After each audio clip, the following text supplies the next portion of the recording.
events that we've had. Right. Oh, great.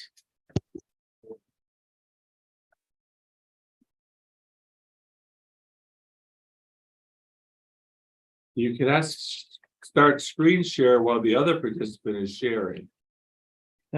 So, My apologies. All right, it's all yours. Well, you did a lovely graphic. for Yeah, I know, I like that a really lot. Like it. Worth Thank you. having. Very nice. Hey, Chip, how you doing? Good morning. Good morning. Sure.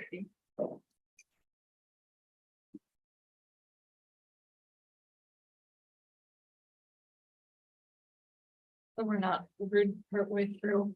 We are gonna have to leave. Yeah, we don't. We know, that's Okay. your, that, you know, Oh, yeah. we understand. We love hearing you in the choir and we love having you here. And we love that you're willing to do both. Mhm. I mean, that's great, because that, Really is because good. that, A lot of love. Yeah. were you here when Kyle was doing the cantoring? Yeah, Beautiful voice. I don't think he's gonna be able to get out of doing it again. yeah. I don't think so. I mean, I was like, wait, that's not Seth. And I looked, I'm like, oh, you got a fabulous That's very voice. kind. Thank you.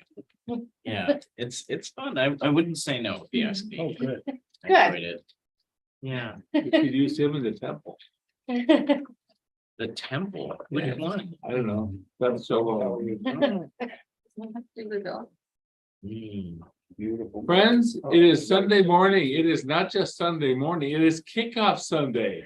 I'm excited because I really, really, really love the hot dogs from the hot dog man because I'm from Chicago. And I don't give you hot dogs often. No. So I get mustard, I get the neon green relish that really seems probably shouldn't eat it. I like the chopped onions, I like the dill pickle spear, I like the celery salt, I like the sport peppers. I like the whole thing. And I think I can probably have seconds. Wow. You think? We'll see. I thought we might have this class in the bounce house this morning, but I guess that's not gonna be allowed, so we'll just do it in here. Let's bounce around. Let me interrupt. Beth told me this morning, Rick wanted to go in the bouncy house. Mhm. And she says, well, it's always a religious experience for him, Yeah. because when he goes to the bouncy house, every time he bounces, he says, oh, God. See? Prayer comes in unusual ways. Love it. That's funny. Here's our boy at work. Ah. Welcome. This is the fall series. We're going to spend several weeks on Matthew. And I'm not doing them all. I'm just doing the first two. So we're going to begin the fall series looking closely at the Gospel of Matthew. I think we have some Advent things planned and a lot of good stuff. And of course, we do strongly encourage discussions. And to start off, who are we? Who are you, lady by the computer? I'll start with somebody. All right. I'm Jerry Carey. Chip the voice. Do you want them to say anything else about themselves or just? What did you do this summer? Nothing. Nothing. Yeah, I remember my first lesson.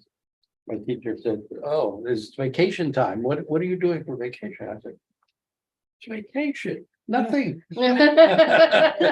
He said, oh, good, you can practice an hour every day. Ruined my vacation. Did you practice an hour? I every day? did, I was a good student. Yes. You must have practiced somewhere along the line. From what I've heard. Who are you, lady? Oh, well, did you want to hear Okay, more Chip, about tell me Chip? about your summer. Just got back from Tennessee, vacation down there, Where? Excellent. 10 days, Townsend or Knoxville. Nothing. Oh, nice. Mhm. There's some fun stuff there. Dude, It's a good area. yeah, So we never get to Knoxville, when we get to Nashville. Nashville's fun. Yeah, it is. It's a lot of fun. I'm Joyce and I spent the summer Working at church. working at church, cooking for him. You and- need, but I only. I would just eat Cheerios 3 times a day. Good that you have me then. And, yeah. That was pretty much it. Hi, Lindsay. I'm David. I'm the guy up with the computer here. I had a good summer and I don't want it to end. I'm kind of holding on with my fingernails, trying to hold on to it, but we did have a nice vacation in Michigan this summer. You're dressed like it's fall. It's cold. I checked the weather. It's not gonna warm up until afternoon, so. I won't wear this afternoon. Lindsay, since you came in, let's hear from you. Oh, hi, I'm Lindsay. I apologize for being late. Talking about what we did this summer. It's like Scooby back this week. Well, we went to Michigan too, actually. We had a wonderful little trip to Holland, Michigan. Oh, yeah. This summer. And then my husband and firstborn went to England to sing with my firstborn's choir, which was, I didn't get to go, but I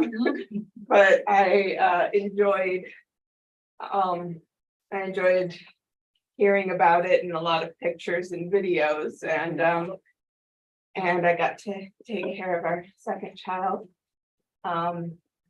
So yeah, that was my summer. It was a very good summer. It was great. And then here, I also stayed home and was extremely, it was very eventful with 1,000 things just happening. But my daughter was traveling with the chorus, the choir of Epiphany Seattle in England also at the same time that Lindsay's family were traveling in England. My family went on to A Coruña in Spain, which is where they have family. And then went to Barcelona before they came home. So I got to follow this on the photographs that she sends, now that we can send photographs immediately amazing, where we isn't it? are. Yeah. My daughter takes good photographs. I've had a tour of some cathedrals. very nice. Nice. It's great. I'm Kyle, and what did we do this summer? We joined a church. So I hope it's this That was one. this spring. Please tell me it's this one. I'll get back to you about that. Other than that, I don't know. A lot Did of, a lot of games. yes, yeah, we've been running a lot of games of Dungeons and Dragons. Oh, yeah. So Mhm. yeah, we host a lot of events, but specifically it's been a lot of that game. This is the Dungeons and Dragons side. Yeah, this is the nerdy corner. Great. It's all right. It's cool. I saw the movie. The movie was cool. Oh, it It's a was- fun movie. it was fun. Yeah. They did a good job with that. Yeah. Yeah. I'm Rebecca. I well, I was gonna do a lot of gardening this summer. I started a garden and then left it for 2 months because I've been traveling all around the country and world. Not doing fun things. I've been working You all the time. circumnavigated the globe I this summer did. because you went one way to Singapore and then came back the other Yes. way. Wow. Traveled Oh, west wow. to Singapore and then traveled, That's fun. and then just kept on going. To Wow. home. Yeah, they, Like Magellan. but The Magellan. A little faster. Yeah. Just- Yeah. yeah, Is that for work? it is, yeah. Yeah, so I had a couple of weeks in Singapore and then I did a lot of work in less exciting places around the US. So how did the garden look when you got picked? It was a magnificent jungle. Yeah. She had this really handsome guy to water her garden for her. Yeah. You have like a handsome neighbor or something? Probably. Handsome stranger by the time I got back. Yeah. No, but. it I was can a attest to the jungle. fact that he missed you a lot. Yes, you did. It's the best. And I'm very glad to be home. I'm glad you're back together. Yeah. Reunited, but it feels so good. Yeah. That's how the sun goes. Yep. Ashley, who are you? I'm Ashley. I don't really remember most of what happened this summer, but we went to ASIN. No. Oh, that's right. Oh. So tell people what that is. Yeah, so it's the world's largest board game and TTRPG convention in Indianapolis, and that was a lot of fun. What's And I got to- TRG? Oh, Tabletop role playing game. what? Tabletop role playing game. Oh, I'll tell you. Oh, Like Yeah, Dungeons yeah. and Dragons. And so I got to actually play. For a chance, I'm a DM for our group, so. You have to say it, you have to, There's so many. Who's the acronyms. winner? that's right, DM, you have to say what that Dungeon means. It's gonna help. Well, it's a dungeon master, so you run the I run the game, game. you run the game, right? Yeah. Yeah, You're in the. but at the convention, you were able to actually play the Actually game. play, yeah. No, it was a lot of fun, but it was a lot of people. And we met these guys, and then I got to play the session with them. Yeah. That's great, I know, it's like, Common interest. yeah. Building community. Yeah. I'm Kevin. You are Kevin. There was a summer. was. Aside from Gen Con, I think mainly just worked, but. Yeah, nothing exciting, which is a good thing for me, but. Yeah, I used to work. yeah. Well, Me too. well, That's fine. Didn't feel like. work. Allegedly. I had good time. Let's talk about Matthew. If you're ready to do that. Sure. oh, wanna have Laura introduce Oh, herself? Laura, who are you? Hi, I'm Laura.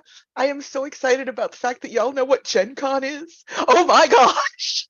I am having a moment here. I am squealing in my seat. I love you people so much. And you in the summer, what Oh did my you? gosh. I went to London. I went to the Westminster Abbey. At one point, it was me, the priest, and the verger in the chapel of St. Edward the Confessor. Oh my gosh, it was amazing. It was amazing. It was amazing. It was amazing. You know, I feel like I'm with my people here, people who nerd out about church. Oh, yeah. A lot of people just sort of, people just stare at you, so you know, don't. Yeah, and they got to see all the great cathedrals in Spain and England. These Europe trips sound amazing. So thank you, Laura, and thank you for running this thing and putting it out to the world. Very, very happy to do it. I believe that people around the world are watching this right now, or will watch it later, probably, who knows? So what is this book anyway? Well, some interesting questions that we might address as we go along. Who wrote it? Why was it written? Why do we need another gospel? And what's unique about it? And we talk about the uniqueness of the marvelous Mr. Matthew. So what's unique about it? Actually, there's a lot that's unique about it, which we'll be getting into in the next several weeks with various leaders, looking into some of these things.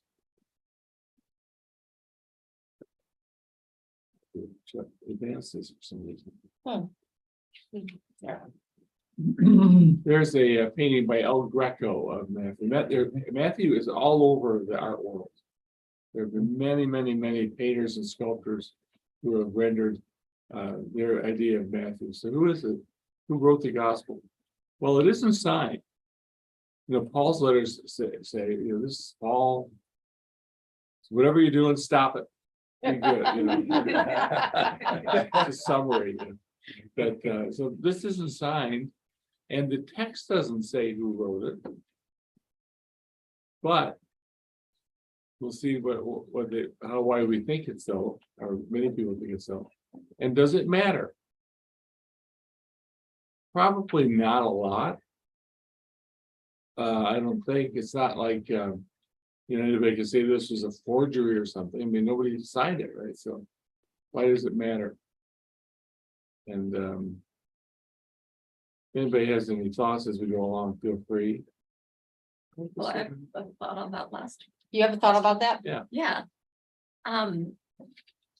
One point of significance in Matthew as well as a lot of other scripture, but in Matthew, I'd say it matters that it was someone who actually met Jesus in person, Yes. because being Matthew versus any of the apostles, Mm. anyone who met Jesus in person. Maybe that's not as significant Yeah. as just the fact that it was someone who had firsthand experience, who was seeing these things firsthand, listening to Jesus firsthand Right, repeatedly. you're right about that. As opposed to if it was someone who was born in AD 100, Yeah, then Mhm. that's not going to be a firsthand account. right.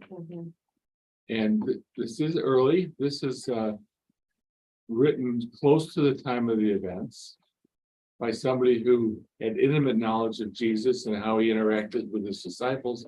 So, you know, I think the Matthew case is pretty strong. You gonna come see us? From the early days of the church, it was believed that Matthew wrote it. He was one of the disciples and one of the apostles. This is early, AD 130. Papias of Hierapolis, you say, who's that? He was an apostolic father. He was very, very important in biblical scholarship because he has a lot to say about the formation of the books that became the New Testament. And this is a quote from Papias of Hierapolis. So Matthew composed the oracles in the Hebrew language, and each one interpreted them as he was able. So giving Matthew credit for writing them. So this is one of the reasons why the church has always thought it was Matthew. Other early sources, Irenaeus lived around year 180, so a little bit later. Origen 230 and Eusebius 330. They all make reference to Matthew as the author of this gospel. See, you're saying Matthew the apostle. Yeah, the Matthew we know, the Matthew that all the artists are making pictures of. Please join us. You do. Oh, boy. Be excited. Excuse me. We are happy you're here. We're just talking about who wrote the book of Matthew, and we're thinking it might have been Matthew. It's always been believed in the church that it was Matthew, the evangelist. Thank you, And evangelist means someone who gives the gospel. But modern scholars, of course, have a variety of opinions about who will be the author, but we're not going to worry about that. But just be aware of the fact that there is, difference of opinion about it. But as we were saying earlier, it contains information only available to a close associate of Jesus. So at least somebody who knew Jesus was the source of this, at least, if not the actual author. There's Matthew by Rubens, one of the few paintings of him as a younger man before he got that audacious beard. We know that Matthew, anyway, let's just talk about him. He was an apostle, but who was he? I think it's pretty well known that he was a tax collector. He was born Levi, and he was son of Alphaeus, which in the ancient world was a good thing to know. You always introduce yourself. I mean, I'm David, son of Charles, right? So okay, that's the David you are. His name in Hebrew is Matayahu, which means gift of Yahweh, and we anglicize it into Matthew. He, as also happened with Peter, once he encounters Jesus, he changes his name. So he's Levi, and later Matayahu. He was a Hebrew of some status in the world because he was wealthy. And he was tight with the Romans, and the Romans were in charge.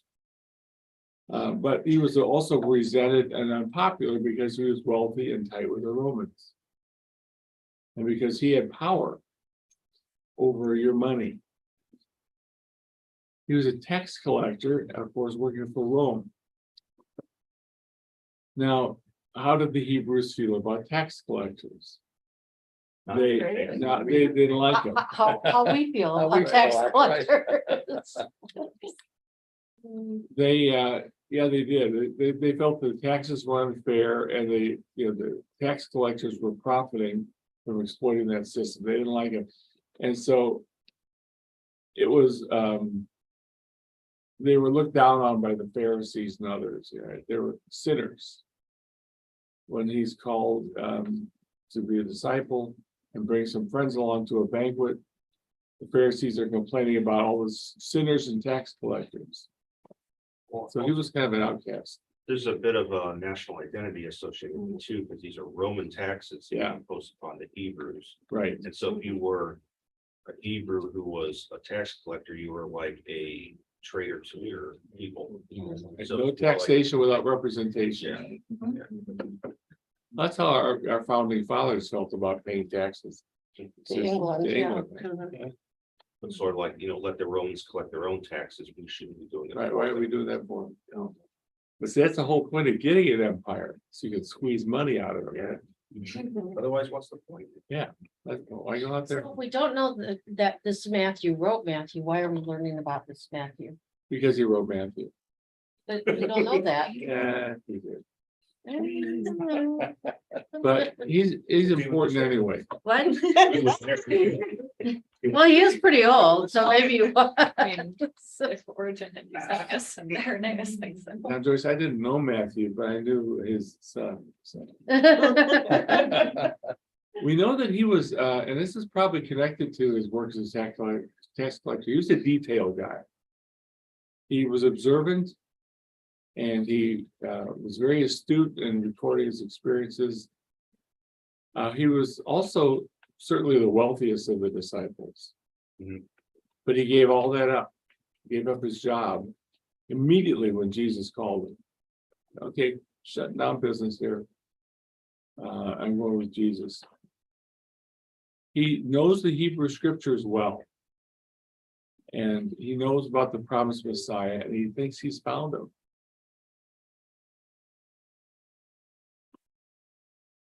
This is from, I think, the Jesus movie, which I've only seen a little bit of, but it's really good. It's like a TV series. Have you seen it? It's on Amazon Chosen. Prime, I think. You're talking about The Chosen or? Yeah, well, Oh, it's a Jesus movie project. I know. I think it's The Chosen, The Jesus movie and The Chosen are different. different, yeah, I think I'm thinking of The The Jesus Chosen. movie is older. Chosen is cool. It's really well done. I don't know. Heard very good things about it, yeah. So again, he left behind a life of wealth for poverty and uncertainty. He had no idea what was going to happen to him. Whereas as he knew he was going to have a steady paycheck. There'd always be food on the table. He could make his rent. Now he doesn't know. So he's working out at Capernaum by the main highway. He's got a tax booth there. And Jesus comes to Capernaum and meets him. And says, follow me, and he does. He's collecting duties on imported goods brought by farmers, merchants, and caravans. So everybody has to stop and pay Matthew. Now, the way it worked in the Roman Empire, Matthew would have paid all the taxes in advance. The Romans asked for the year's revenue, and he has to come up with it. And then it's his job to get it back and take a hefty commission. When you say, come up with it out of his own money. Yeah. Yeah. And he's got that kind of money that he can do that, and knowing he'll make it all back with lots of interest. And of course, they demanded much more than the Romans actually wanted. Right, so some of it's for Matthew. And people didn't like that, but Roman soldiers backed him up. So what are you gonna do? This guy's got those long spears. What are you gonna do? You can't get at him, you have the spear way back. So Jesus met him and asked him personally to join his band of disciples. And Matthew said, yep, we're doing it. And he put on a banquet.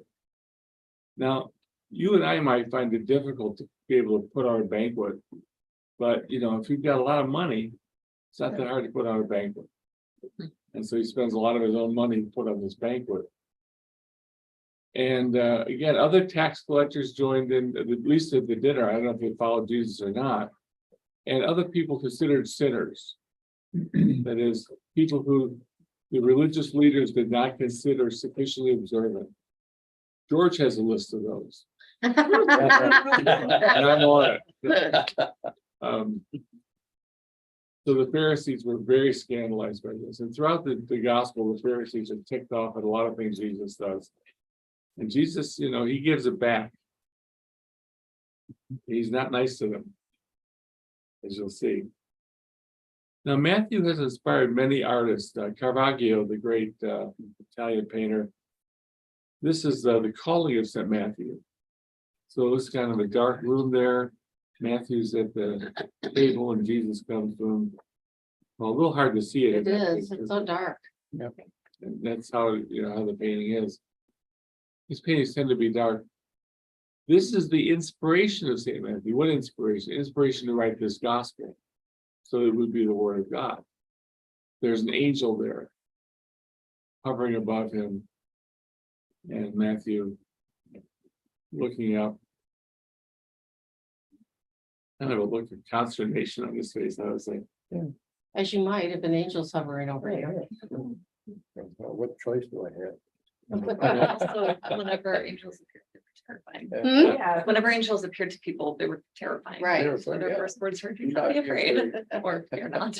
yeah, It's very anthropomorphized angel, it's not a gazillion eyes. Right, yeah, Right. there are many paintings of anthropomorphized angels coming to Matthew to inspire him. And some of them are little cherubs almost, which is kind of weird. This is Caravaggio's thing of the martyrdom of Matthew. I'll tell you a bit about how he got martyred. So all these are around 1600, somewhere in there. So, a little while ago. This is the inspiration of his gospel. It's a frequent theme of art. There are a lot of artistic representations of the angel coming to Matthew. I don't know why. I don't think there are other ones of angels coming to Paul or whatever, but they seem to come to Matthew. So he wrote the gospel under the guidance of angel. And this is a mid-18th century German piece. That shows like a childlike angel speaking to him with his hand up. Listen, Matthew, this is the word of God.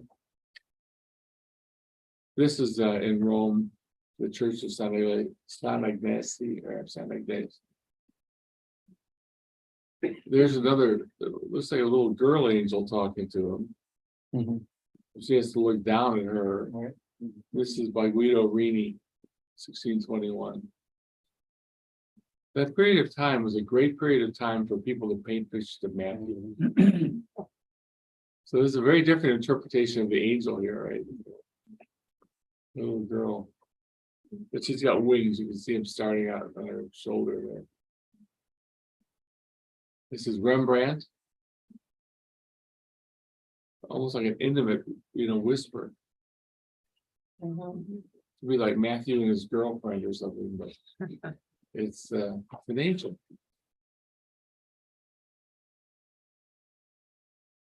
He's putting his hand to his chest. Oh my Lord, I just say that. This is by Franz Hals, 1625. Again, a child angel. Not sure why a child would be a common angel theme, but it is. I think it works really well with Jesus teaching us to, first of all, let the children come, but also learning from the lowly. Yeah, Um, your faith should be that as a child. So what happened to him after Jesus ascended? Well, he lived in Judea, so he stayed close to home. And he then went as a missionary to Ethiopia, and he became known as the Apostle of Ethiopia. So this is the first apostle that I know of who went to Africa.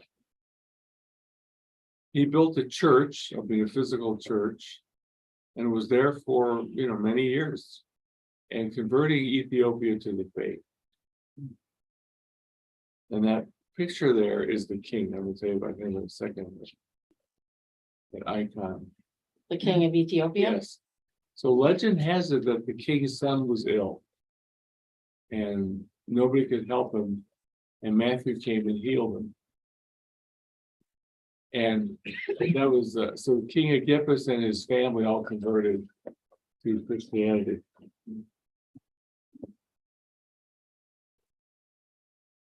And very important, here he is being martyred, by the way. The king's daughter was Princess Iphigenia. Iphigenia, I guess it is. She wanted to become a nun. And she was a leader of 200 young women.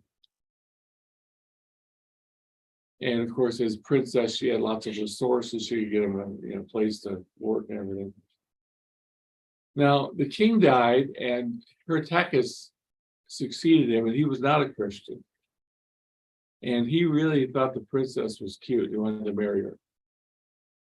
And he said to Matthew, look, you got a lot of influence on her. You can convince her to marry me, I'll give you half my kingdom. She'll listen to you. But of course, Matthew wouldn't do that. And he invited him to mass because he was going to preach about it. So he preached that why the king couldn't marry her because she was already married to God. So the new king, Hyrtacus, didn't like this. So how do we know all this about Matthew? It's This something seems called the like a golden lot of, legend.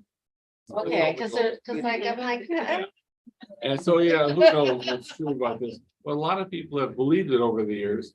And there's actually a sort of there's a large group of people who are Black who are fans of Saint Iphigenia. So whether or not it actually happened, it's had historical impact. His belief of it. So the king had Matthew killed while he was saying mass. That's what you're seeing in that picture there. mm, So that's how he got martyred.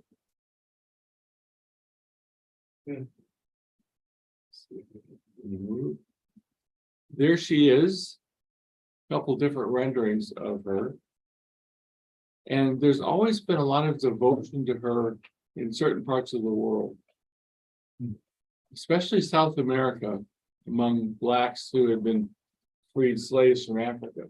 So Africans in South America identified with this African saint. And she's been called patron of the Blacks. It seems like a weird thing to call her, but that's what she's been called.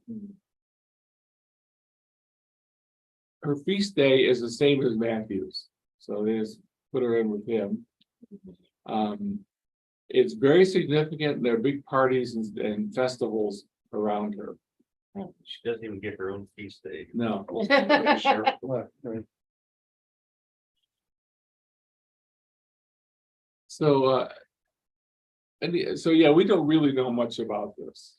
But apparently he was martyred in Ethiopia. And the story about him healing the son of the king, it's not implausible. They were doing that kind of thing. The apostles had healing powers. Any comments or questions or insights at this point? Yeah, question. So is it assumed that he wrote the gospel while he was in Ethiopia? Yeah, that would be likely, wouldn't it? Because that was when he had the most time, if he's the author. if he's the author. Also, him being a tax collector, he would have had multiple languages under his belt because he had to communicate with all different people coming through. So it was probably a natural transition for him to spread the gospel to the areas where he already knew the language. It's a good point. And a lot of caravans were coming up from Ethiopia Right. up into that region. So that just makes sense that he would already know the language before coming down there. Makes it easy. Sure. It's still not easy. Let's say about that. If you ever know. Just this helping know us.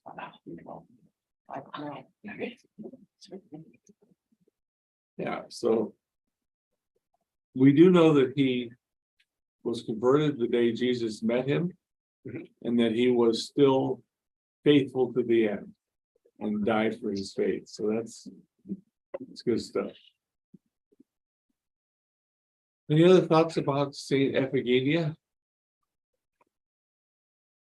So was there a Saint Effie? Who knows? I don't really know if she even was historical, but. Oh, they don't know if she was historical. Oh, she's part of, it's a legendary account, so. Hmm. She could be real. Or she could be part of the story.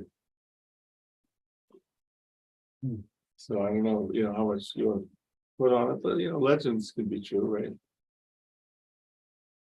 It sounds like she's one of the main figures of the early church in Ethiopia. Yes, Um.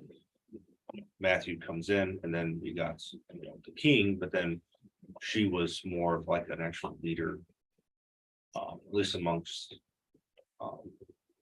The church folk that were, yeah, she was in charge of. certainly a respected member of the church. She was an abbess essentially. Mhm.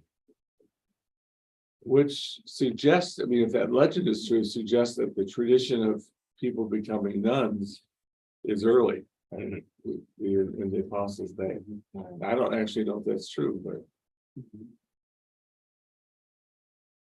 So again, we don't know for sure that he wrote it, but it's good to know something about him. So if he did write it, that tells us something. But again, it certainly is somebody who has lots of knowledge of what happened between Jesus and his intimate disciples. So whether it's Matthew or someone else who then, they thought this must be Matthew. Now, what's unique about the gospel is he mentions details related to the birth and infancy of Christ that are not given anywhere else. Our Christmas story largely comes from Matthew. So Joseph finding out that Mary is pregnant and, being perplexed, wanted to put her away privately. Then an angel comes to him and says, don't worry about it. She's pregnant by the Holy Spirit, and you're going to name him Jesus. Right? That's only in Matthew. We find all that. The wise men coming to Jesus as a small child, not at Christmas, by the way. That would have been awesome timing if it was, right? Come all that way and they get there right when he's born. But that's not what happened. The wise men coming and the whole thing with them meeting Herod and being told to go a different way, that whole thing is only here. And then the idea that in order to avoid Herod's soldiers, they went to Egypt. The Holy Family went to Egypt. That's where this comes from this book. And the massacre of the innocents by Herod's soldiers. Trying to get Jesus, but he's already gone. And then the return of the Holy Family from Egypt. Which fulfills the scripture, out of Egypt have I called my son. Matthew tells us.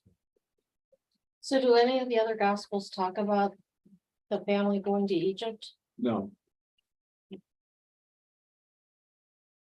Only in this one. I understand. Was Matthew older than Jesus? Like a Um, contemporary of Joseph, maybe? possible. Yeah, we're never told he's a young man when he's called. Because a lot of that stuff sounds like things that wouldn't have been written down, but spoken in hushed tones amongst the community. It's a good thought. Yeah, that's I interesting. don't think there's something you want to say a lot I about. sincerely doubt that anyone would actually write down that Herod sent his soldiers to kill people, but people would have known that it happened. Right. And So, so yeah, everybody remembers that. a generation or two later, and it would have been forgotten. So I think that's more evidence that it is the apostle Matthew as opposed Yeah. to some other. Turns that way to me, but. He also describes then the preaching of John the Baptist, the call of the apostles, and the major events in the public ministry of Christ. And we'll see all this as if you haven't been reading this through, you'll see it as you start to read it through. Then of course, the final section describes his betrayal, his crucifixion, his burial, and his resurrection, his appearances to the disciples. Now, the main body of the gospel includes 5 extended sermons. And one of those is the Sermon on the Mount. And in the midst of that, he's encountering various people who come to him, but these 5 extended sermons he gives. And Lindsay will be leading a look at the Sermon on the Mount.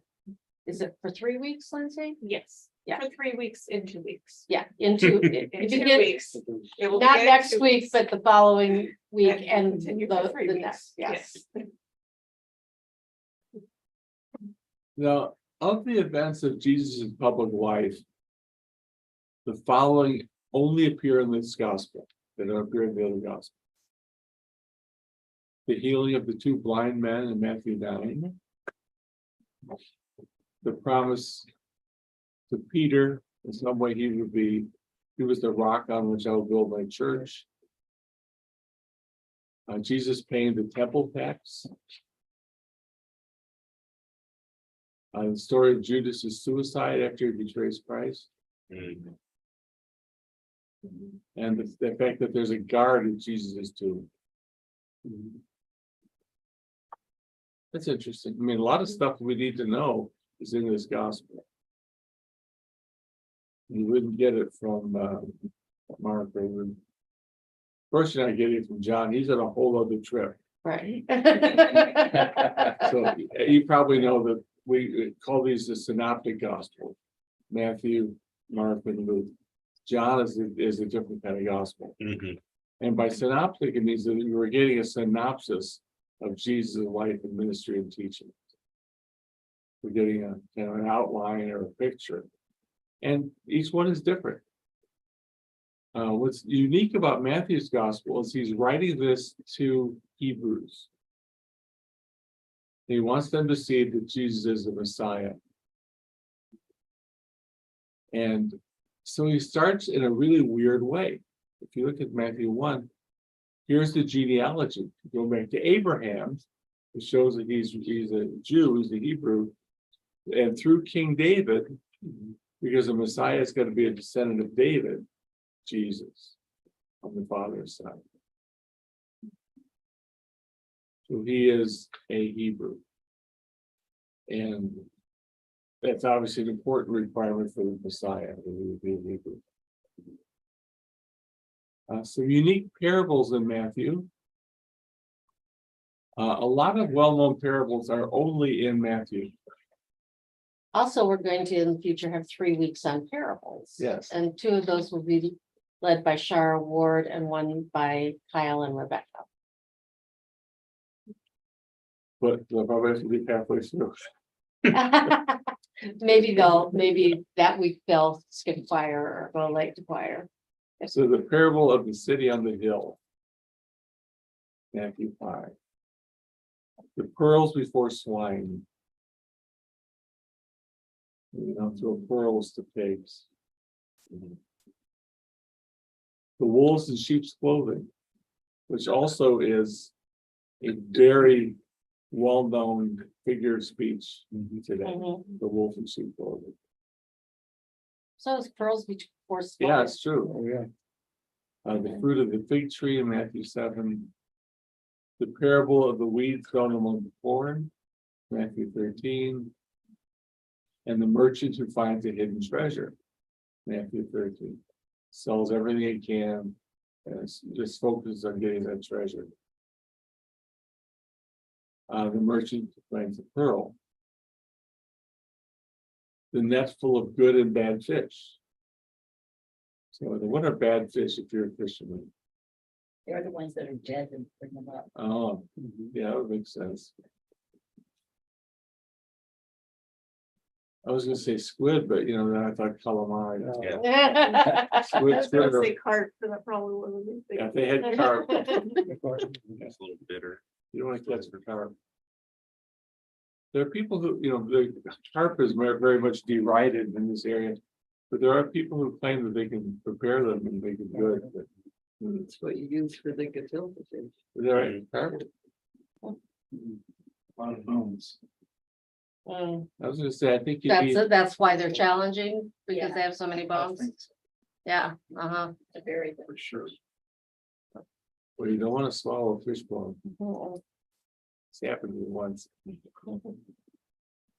The householder in his storeroom. Matthew 13. The debtor who was forgiven and then did not forgive his fellow debtor.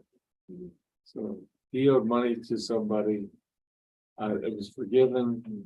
Another guy owed him just a little bit and he wouldn't forgive him. Matthew 18. The laborers in the vineyard, sorry for the you in there. It's feeling Canadian. The willing and unwilling son. Remember that one? So he wants his sons to go out into the field. And one says, I'm not going, but then he went. The other said, I'm going, and he didn't go. The wise and foolish virgins waiting for the bridegroom. The division of the sheep from the goats. This refers to some kind of a judgment where we separate sheep from goats. Sheep, they're both good. I mean, goat's milk, right? People eat goat. I wouldn't probably want to do that, but In that parable, it seemed like the goats weren't good, that's what I've always thought. you know, it seemed like the sheep were what you wanted to be. Yeah, right. You didn't want to be the goat. Yeah, get the goats out of there. Go through the same amount of work for less amount of meat. Oh, is that right? I mean, I don't know if that's why they're, Uh-huh. it is not as good, but that is true from farming standpoint. Yeah, I always viewed the whole sheep and goats thing because they look almost identical when it's like one big flock. Mhm. Mhm. The main difference, like for the types that they are, is that goats would have their tail sticking up and sheep would have them sticking down. But aren't the sheep fluffier? I've never, Like, No. I've never seen a goat that weighs a couple hundred pounds. Right, but There are sheep that are that heavy enough. oh, yeah. Oh, yeah. amongst themselves, they, they all move the same way, they all stay as part of the flock, and separating them out. Allegorically speaking, is more a matter of like saying, you may have thought you were the same, but no, you are different. Mhm. And so the actual Christians versus the ones that are just political. Oh, and, Navajo, you know. they still are those old fashioned Spanish animals that look a lot alike and. Yeah. And the herds are mixed. Mm. Mhm. Well, I always thought that sheep were good and the goats were bad, but I can imagine But you George. haven't eaten goat rib. No, I haven't. I can imagine George preaching on that and telling us that we've got it wrong, so. But it's not like actual sheep and goats, like one's good and one's bad, it's just using the fact that they look the same, and you have to separate them. As an allegory for separating the good from the bad Yeah, amongst the people that call themselves. Well, that seems you can't, good. you can't make the judgment against others when you can't be certain who you are. Yeah. Yeah, I mean, A lot of goats thought they were sheep. Yep. yeah, still do. And, Yeah. and the line between good and evil comes through the human heart and not through the human species. Yeah. Mhm, so That's a good thought. it's not original to me. But I like it.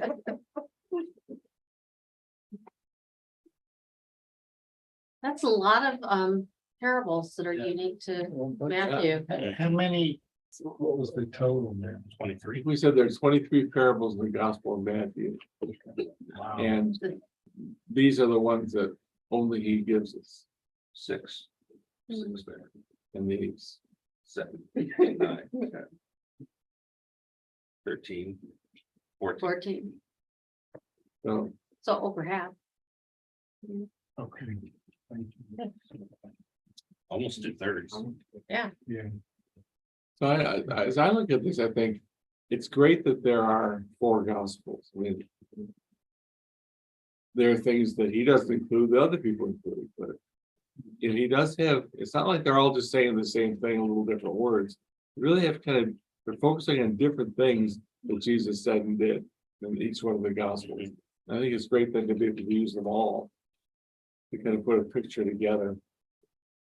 I'm trying to figure out what Jesus was about. some unique commands, the things that he says that other people don't record. That if you're going to the sacrifice and you have something against your brother or sister, you need to reconcile before you go to the sacrifice. Matthew 5.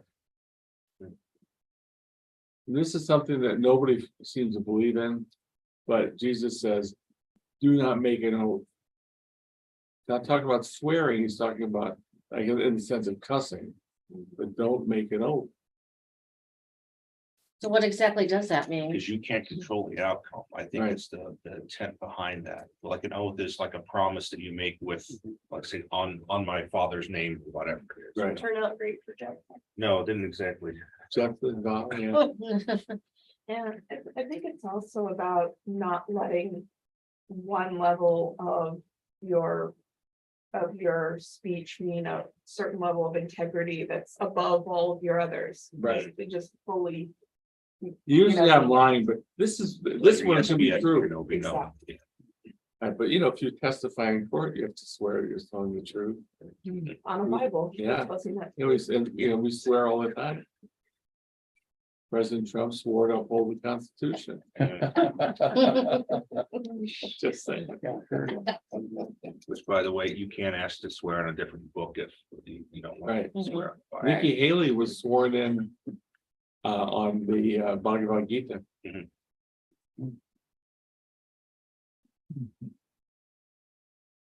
Might use like Practicing, the Lord of the Rings. well, I'm sorry, what?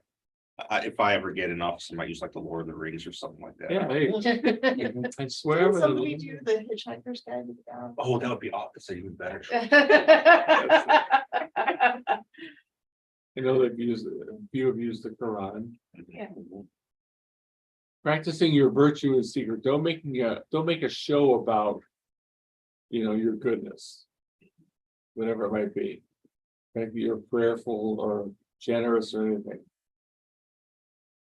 So obviously, no Christian would ever want a building named after them if they donate money to a college. Right? Exactly. It's funny how people think that they're taking the Bible literally all the time. They don't, right? I mean, they. You couldn't. I don't think Good really, point, yeah. yes. But we're sort of pretending like we do, which is the weird thing. Like, yeah, I follow everything. I do you really though. Taking up his yoke, take my burden upon you. On the authority in the church, so there's a recognition that the church is an entity and who's in charge. Matthew 18. And the value of celibacy.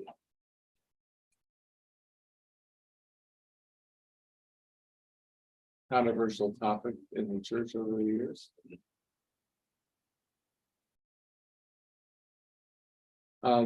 Also, the doctrinal case that Roman Catholics offer to support the papacy, the Pope, is just this passage in Matthew. And I tell you, you are Peter, Cephas, and others rock I will build my church. Okay, he must be the number one apostle then. So he should be, the church should have a number one apostle. But aren't they two different words for a rock? Isn't the one he used for Peter like a small pebble, and the word he used for rock is like a bedrock, like an underlayment? Yeah, that Meaning makes sense. I himself. mean, you're a rock, but you'll be a big underlayment at some point. Yes. Well, Now, Matthew's version of the Lord's Prayer, which is in Matthew 6, is longer than the one in Luke. And Matthew's is the one that's used everywhere in Christian literature. Protestant and Catholic, Orthodox. Matthew's version. It's the one we use. One's in the prayer book. So there are good times ahead. We're going to be studying all this and having a great time. So anything we should go back over or think more about? It's a very good comments today. Now, question, go ahead. no, I was laughing at the fact that there's a weed leaf that's smiling on that good times ahead. Oh, you think it's pot? Yes. I think, I think it's a maple leaf. I think it's Maybe, maybe could be. Maple leaf, yeah, yeah. And that's just a generic toadstool. Right, Yes. Well, and like the Bible, you can read things into. Based on context. Right, exactly, and on your own experiences and beliefs. Why do you think Matthew's is the first gospel? It's always, you know, and when was that? Was that in the year 300 there? Yeah, I imagine when the canon was put together, they decided the order of the books. They decided to start with the gospel, tell you about Jesus. And I wonder if Matthews was put first because of the that's genealogy, what I was gonna say. because it seems like that's kind of, Foundation. okay, let's go back and, and see how we got here, you know? There's the genealogy in Luke that's traced further back in time though. Yeah, But This it's, is because it's. but it's not the first. very beginning of it, is it? No. So, No, it's it's kind of like 3 or something, and whereas Matthew starts with 1. I always thought it would have been better to have Hebrews at the beginning. mine. It recalls back to the Old Testament. a lot more. It gives the context of how, like, what everything you just read of the Old Testament, now here's what's going into the New Testament transition. Makes sense. But like, is Matthew the one that was written first? Because that would make sense as to why it is. I don't before the think other. necessarily, do they even know? they're roughly the same time, somewhere in the. Is that- I think John John is late. is late. Yeah. Luke, the author, is younger than the other, so I imagine that is, and he also wrote Acts. So I'm sure that like that was written at the same time he wrote Acts, so it had to have been towards the, timeline wise. So I may just be chronological, but it has some sort of knowledge of the chronology of when they were written. Most people think Mark was the oldest gospel. Mark. Look at Yeah. it in your study Bible. Yeah, Yeah. I mean, I don't know if it's proven, most people think Mark is the oldest. And there is material from Mark that shows up in Matthew. And so it's believed that the author of Matthew was looking at Mark. Or the documents that became Mark. Here's something that says the Gospel of Mark, would be the oldest, and then Matthew and Luke about the same time, and John later. That makes sense. And John, on the other hand, in a way goes back even earlier. Well, yes. He made everything. Right. Yeah. In the beginning was the word. Yeah, I mean, That's Yeah. definitely go back to the beginning. yeah, Luke traces Jesus back to Adam, but yeah, John starts before Adam. A lot of the things that we talked, that you had listed as things that are exclusive to Matthew, Yes. especially like with the instructions of. Like the, don't be pious out in the public and, pay your taxes given to Caesar what is Caesar, Right. that was God's, that sort of stuff.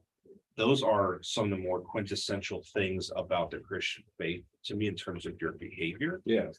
And so maybe it's because it's an important book to the church that they got shoved in the front.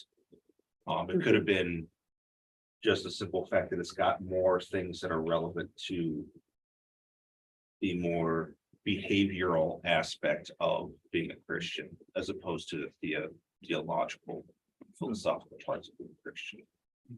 It occurred to me as we were talking about who Matthew was or most likely was as a person, that I think a lot of the statements that sound more militant come in Matthew, and they seem to be directed at the Pharisees, right? And it seems to me that Matthew would be in a position as a former tax collector, someone hated by everyone, especially the Pharisee, well, especially everyone, but in a particular way, the Pharisee establishment would talk about the tax collectors, and then there's a lot of Jesus saying, "You hypocrites, for you tax, tithe, and mint, and neglect the weightier matters of the law," and that Matthew would be in a position to see the hypocrisy of someone accusing basically him of being on the wrong side of history, being on the wrong side of the culture, when he can see when as an elite, he can see another faction of elites doing the same things. Getting Judging him. there's the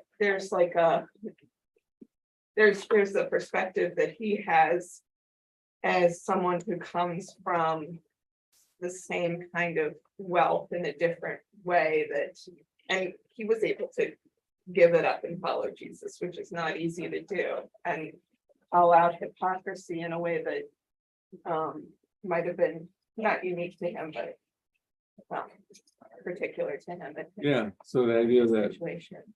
he could see the hypocrisy of the Pharisees who were judging people like him, and yet we're even worse. That's, in a lot yeah, of ways, yeah. and that's an element of mimetic rivalry, but he was in a position where he could see it, whereas most of the time we weren't to it. And I think we all feel that when you see hypocrisy in religious leaders, it's especially offensive, right? Yeah, but he felt it like, as she felt their anger directed particularly at him, and he's like, well, this isn't fair because I see what you do. Right, yeah. One of my favorite passages is Matthew 15, where the Pharisees are coming up and like, why do you break the commandment of God by not washing the hands before they eat? And Jesus really takes them to task. It's like, well, why do you break the commandment of God for the sake of tradition? Honor your father and mother. When Christian father and mother is put to death, but you say, anyway, he Yeah. really takes him to task. And I always wondered why, this spoke to me more, and that kind of makes sense, that if Matthew was coming from a standpoint of, no, the Pharisees are wrong, they keep on projecting that you're doing something wrong when they're doing something worse. Mhm. And there's a lot of that sort of like feel to it. And I didn't ever realize that. Yes. Well, thank you. It was just something that occurred to me today as we were talking about who Matthew was, but I thought tax collector, but I hadn't really thought about it all Yeah. together in all of this context, so that helped. Yeah. Well, it's an amazing book. Yeah. And so the title I came up with, The Marvelous Mr. Matthew, I feel it's vindicated. But so next week, we'll just start to look a little bit at the early stuff that comes before the parables and a few other things like that. And then we have the parables. That's going to be great getting into those. So the Sermon on the Mount, is actually next. A lot of good stuff in here. A lot of things, worthy of discussion. Parables that are kind of perplexing in a way. And why did he use parables? Why didn't this come out? I was going to say something about just quickly about historically why it's important that this is early. This wasn't written in 500 AD. This is written in the first century. I know quite a bit about Buddhism. I like it a lot in many ways. Biographies of Buddha, the most popular ones, are about 500 years after he wrote. Now, it doesn't mean that it's all fictitious. It was written by Buddhist monks who themselves were in the oral tradition of Buddha. But, a lot of legends pop up there, in the biographies of Buddha. When miracles are happening all the time. When he emerged out of his mother's side after she had a dream that she was entered by an elephant with 6 tusks. Things that probably aren't historically true. but the other part of the story. So the point is, the longer you wait before you write it down, the more likely legends are going to creep in. And this is all written early. So people who had heard Jesus and knew people who knew Jesus and were part of that world were around when this was being written. And they apparently accepted it, so. Next week, we'll do a little bit more. Thank you, Good. thanks, And if Laura. you want to Thank hang you. on to these, you can. If not, you can Yeah, they're out there. give them back. They're in the narthex for people to take home. Mhm. So Can I sell you could try. I wouldn't expect like a huge. It's handy because of having the readings. Readings that we'll be highlighted. We'll be hearing more of Matthew all the way through the end of November. Right, yeah, up until Advent. All right, I'm stopping the stream. Have a great day, everybody. Thank Bye. you.